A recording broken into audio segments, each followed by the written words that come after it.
Kanha one में रहने वाली चिंकी चिड़िया माता रानी की बहुत बड़ी भक्त थी। वो हर साल नवरात्रि में माँ दुर्गा की धूमधाम से चौकी सजाती और पूरे 9 दिनों तक श्रद्धा पूर्वक उनका भजन पूजन करती थी। चिंकी चिड़िया की बेटी सोना भी बचपन से ही अपनी माँ को माता रानी की पूजा अर्चना करते देखते बड़ी हुई थी।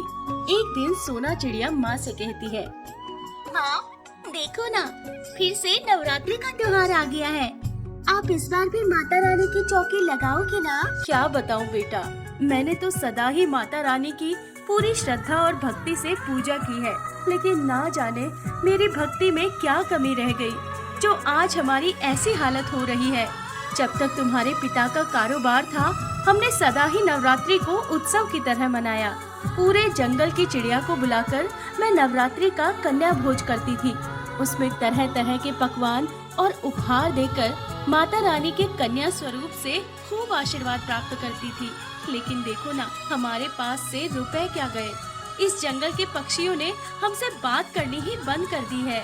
लेकिन माँ, आप उदास क्यों होती हैं? अगर माता रानी ने चाहा तो हमारे अच्छे दिन फिर से लौटेंगे। आप बस उन पर भरोसा रखो। मेरा तो आज भी उन पर पूरा विश्वास है बेटा, लेकिन क्या तुझे याद नहीं, पिछले साल हमने कितनी कठिनाई से माता के नवरात्र मनाने के लिए रुपए जमा किए थे। पूरे 9 दिन हमने उपवास रखकर माता की पूजा अर्चना की थी, लेकिन नवमी के दिन कन्या पूजन के लिए कोई भी पक्षी अपनी बेटी को हमारे यहाँ भेजने के लिए तैयार नहीं हो रहा था। जो चिड़िया आई थी, उन्होंने भी हमारे दिए हुए भोजन और उपहार का मजाक बनाया था। ये सब देखकर तुम्हारे पिताजी को बहुत दुख पहुँचा था। लेकिन माँ, मुझे तो नवरात्रि और कन्या पूजन का पूरे वर्ष इंतजार रहता है। तो क्या इस साल हमारे यहाँ नवरात्रि और कन्या पूजन नहीं मनाया जाएगा? अब पहले वाली बात नहीं रही बेटा। अब हमारे पास इतना धन नहीं है कि हम तरह तरह के व्यंजन बनाकर अच्छे अच्छे उपहार कन्या पूजन में चिड़िया को दे सके।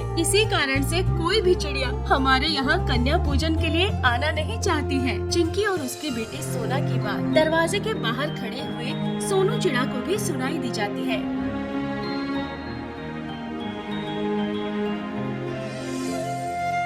उदास ना हो मेरी बच्ची, अगर तुम्हारा इतना ही मन है तो हमारे पास रूखा सूखा जो भी भोजन और सामग्री है, उसी से हम माता रानी की चौकी रखेंगे और पूरे 9 दिन हमेशा की तरह भक्ति भाव से माता की पूजा करेंगे। और नवमी के दिन कन्या पूजन के लिए भी जंगल की चिड़िया पक्षियों को आमंत्रित करेंगे। अगर माता रानी ने चाहा तो वे लोग हमारे घर भोजन करने अवश्य ही आएंगे। अपने पिता सोनू की बात सुनकर सोना चिड़िया बहुत खुश हो जाती है। प्यारी सोना, तुम्हारा भक्ति भाव और मेरे प्रति प्रेम देखकर मैं अभिभूत हूँ। तुम बिल्कुल भी फिक्र मत करो। इस वर्ष तुम्हारे यहाँ कन्या पूजन अवश्य ही होगा और उस कन्या पूजन में मैं स्वयं भोजन करने धरती पर आऊंगी।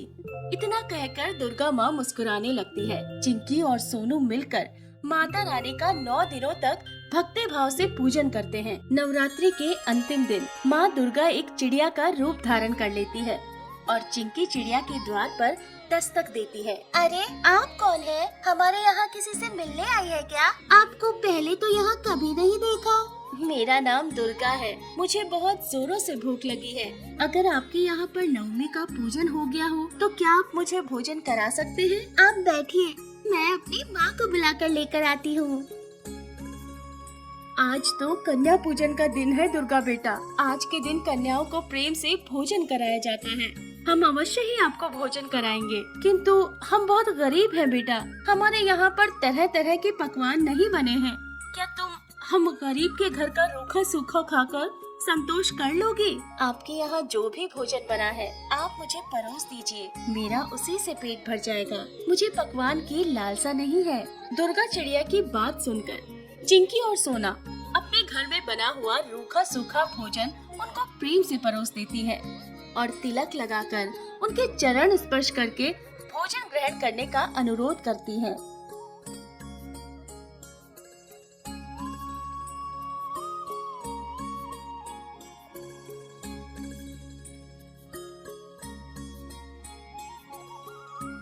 आज तुम्हारे यहाँ इतना स्वादिष्ट भोजन खाकर मेरा मन प्रसन्न हो गया है।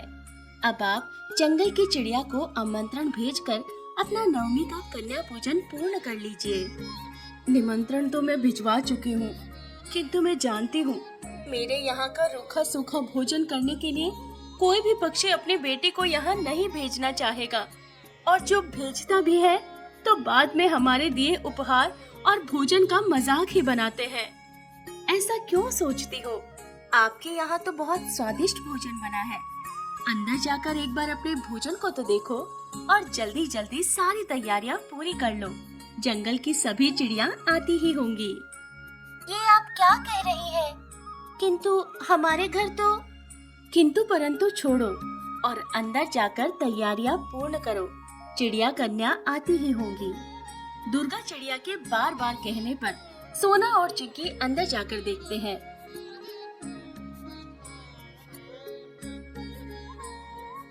ये कैसे हो सकता है बेटा सोना? हमने तो बेहद सादा सा भोजन बनाया था, किंतु हमारी रसोई में तरह तरह के सुंदर और स्वादिष्ट पकवान बनकर तैयार रखे हैं। ये कैसा चमत्कार है? कहीं वो दुर्गा चिड़िया साक्षात दुर्गा माँ ही तो नहीं थी? तो क्या माता रानी खुद कन्या बनकर हमारे घर में भोजन करके गई है? हमारा तो जीवन ही सफल हो गया, माता रानी को अपने हाथों से भोजन करा के। जल्दी चलो सोना, कहीं वो चली ना जाए। ऐसा सोचकर सोना और चिंकी दौड़ते हुए बाहर आते हैं, किंतु बाहर उन्हें दुर्गा चिड़िया दिखाई नहीं देती है। तभी उनके घर पर जंगल की सभी चिड़िया नवमी पूजन के लिए इकट्ठा हो जाती है। आज तो लगता है हमारे ऊपर माता रानी का आशीर्वाद है। देखो ना, पूरी 9 कन्या हमारे दरवाजे पर नवमी के कन्या पूजन के लिए पधारी है। उसके बाद सोना चिड़िया, चिंकी और सोनू चिड़िया मिलकर उन सभी 9 कन्याओं को प्रेम पूर्वक भोजन कराते हैं।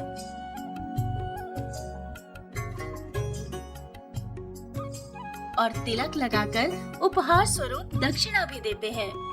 इतना स्वादिष्ट भोजन करके सभी कन्या तृप्त हो जाती है और खुशी खुशी दक्षिणा लेकर अपने घर की ओर लौट जाती है। अपनी पूजा को संपूर्ण होता देखकर सोना और चिंकी कह उठते हैं, सच्चे दरबार की जय।